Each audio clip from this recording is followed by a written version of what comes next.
पागकु नहीं आसिला बड़ अपडेट जानतु केउ जिला को सतर्क सूचना रही कौन एथर हब कि बड़ बन्या पुणी 2011 मसीहा भलिया देखा मिल कि बन्यार प्रकोप तेबे पानी पागकु नहीं वर्तमान सबुठारु बड़ अपडेट सामना को आसी राज्य में लगाण वर्षा एवं लघुचाप जनित वर्षा प्रभाव अनेक स्थान में जलबंदी समस्या देखा देछि।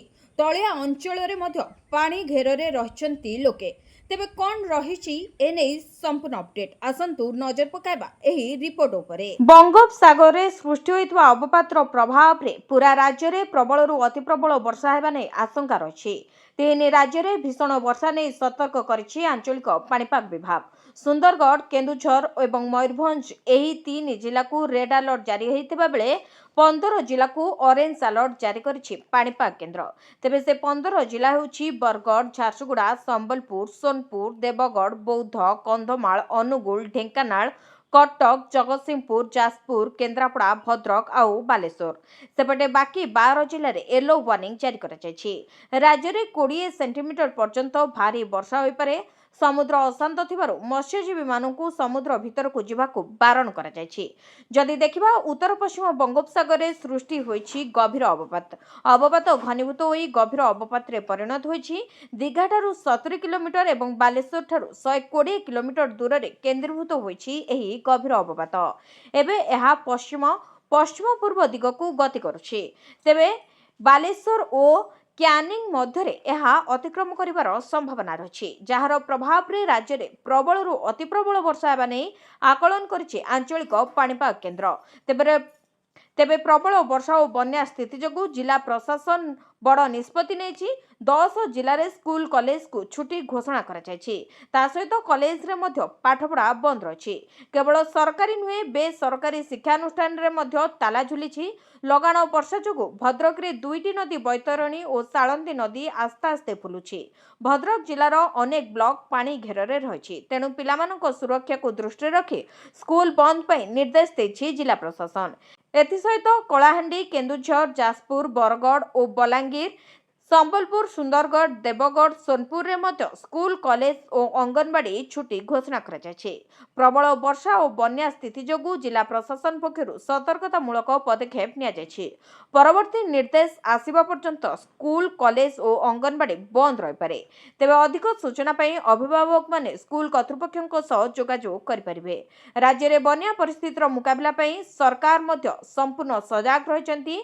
लगाण वर्षा जनित बन्या परिस्थिति को नै राजस्व विपर्यय परिचालना विभाग मंत्री उच्च स्तरीय समीक्षा बैठक कराଯାଇଛି। बन्या परिचालना निमंते बालेश्वर, भद्रक और जाजपुर जिला ପାଇଁ स्वतंत्र अधिकारी नियोजित होइछन्ति। बन्या परिस्थितिर मुकाबला ପାଇଁ राजस्व मंत्री अध्यक्षतार अनुष्ठित बैठक रे एही निष्पत्ति निया जायछि।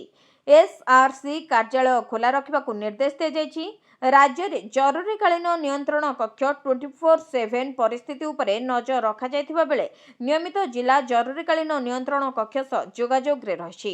एथिसहित बन्या मुकाबला प्रस्तुति, स्थानांतरण, जनसाधारण सुरक्षा एवं सामग्रिक सुव्यवस्थित परिचालना सुनिश्चित करबा निमंते 3 वरिष्ठ आईएएस अधिकारी को दायित्व दिया जायछि। भद्रक जिला निमंते सुधांशु मोहन सामल, बालेश्वर जिला निमंते के सुदर्शन चक्रवर्ती एवं जाजपुर जिला निमंते पी अन्वेषा रेड्डी को स्वतंत्र भावे दायित्व दिया जायछि। एथिसहित समस्त जिला प्रशासन एवं अन्यान्य विभाग मानकु जनसाधारण सुरक्षा सुनिश्चित करबा निमंते समन्वित होई कार्य करबाकू माननीय मंत्री स्पष्ट निर्देश दैछन्ति। सेपटे लगाण वर्षा कारणरू फुलिछि पुनर्गर्भा ब्राह्मणी। नदीर जलस्तर वृद्धि पाइबा फल ढेंकानाल जिला भुवन ब्लॉक जमुनाकोट पंचायतर कृष्णपुर ग्राम एवं बाह्य जगतरू संपूर्ण भाव में विच्छिन्न हो पड़ी। ब्राह्मणी शाखार नदी रामियाल मध्य उग्र रूप धारण करिथिबारु ग्राम चारिपटे प्राय 4 रु 5 फुट्र बन्या पानी प्रवाहित हेउछि। फल ग्रामर प्राय 1000 रु अधिक लोक एवं जलबंदी अवस्था रहिथिबा बेले भयभीत हो पड़िछन्ति। ग्रामवासी अभियोग अनुसार ग्रामर उत्पत्ति दिन ठारू प्रतिवर्ष वर्षा ऋतु आसिले सेमानकु एभली दुर्दशा भोगिबाकू पड़िथाए। बारंबार प्रशासन और सरकार निकट रे गुहारी कले मध्य केही एथिप्रति कर्णपात करुनाहांती। परिस्थिति एभली होइछि जे बन्या पानी जोगु ग्राम रे थिबा उच्च प्राथमिक विद्यालय को शिक्षक और शिक्षयित्री माने आसी पारुनांती, जहा फଳରେ प्राय 60 जन कोमलमती छात्र छात्री पाठपढ़ा बंद रही। शिक्षाठार आरंभ करी जरूरीकालीन सेवा पर्यंत सबकिछि बाधाप्राप्त होइछि। तेबे बन्या पानी माड़ीजिबा फଳରେ शह शह हेक्टर चाष जमी बुड़ी रही, जहा चाषी मानक पई एक बड़ चिंतार विषय पलटिछि। प्रतिवर्ष वर्षा दिने अनेक ग्रामवासी भयरे गाँ छाड़ी निज संपर्कियों घर को पलाउथुवा बेले जो माने ग्राम रे रहुचंती सेमाने प्रति मुहूर्त आतंकित होई रहुचंती।